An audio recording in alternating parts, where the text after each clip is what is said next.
औज़ुबिल्लाहि मिनश्शैतानिर्रजीम बिस्मिल्लाहिर्रहमानिर्रहीम अस्सलामु अलैकुम वरहमतुल्लाहि वबरकातुहू।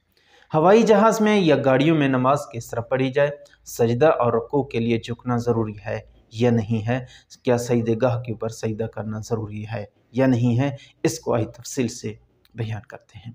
अज़ीज़ानी मोहतरम, आयतुल्लाह सिस्तानी साहब फरमाते हैं कि जहाँ तक मुमकिन हो वैसी नमाज़ पढ़ी जाए जैसी इख्तियारी हालत में आप नमाज़ पढ़ते हैं, यानी जिस तरीके से आप आम रूटीन में नमाज़ पढ़ते हैं कोशिश करनी चाहिए वैसी ही नमाज़ पढ़ी जाए।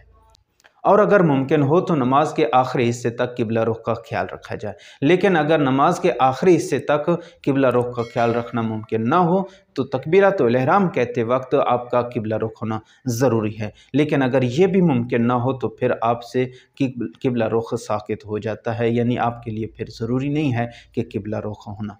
और इसके अलावा अज़ीज़ानी मोहतरम, नमाज के लिए रुकू करना या फिर सजदा करना, इसके बारे में क्या हुक्म है? वो ये है कि जब आप गाड़ियों में या फिर हवाई जहाज़ में सफ़र कर रहे हैं तो दरमियान में जो गैलरी होती है, जो खाली जगह होती है सीटों के दरमियान में, वहाँ पर आप खड़े होकर नमाज अदा करें। और वहाँ पर आप खड़े होकर नमाज का अदा करना भी मुमकिन हो तो वहाँ आप खड़े होकर अदा करें। और रुकू और सजूद के लिए जहाँ तक मुमकिन हो आप झुक कर उसको सजदा और रुकू अंजाम दें।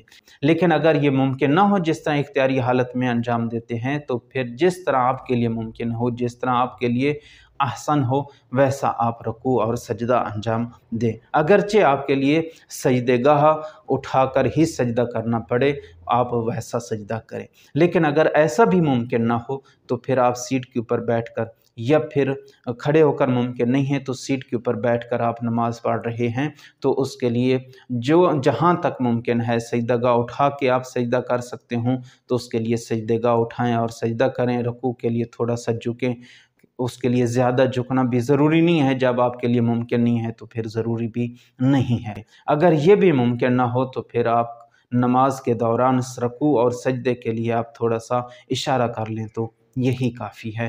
अस्सलामु अलैकुम वरहमतुल्लाहि वबरकातुहू।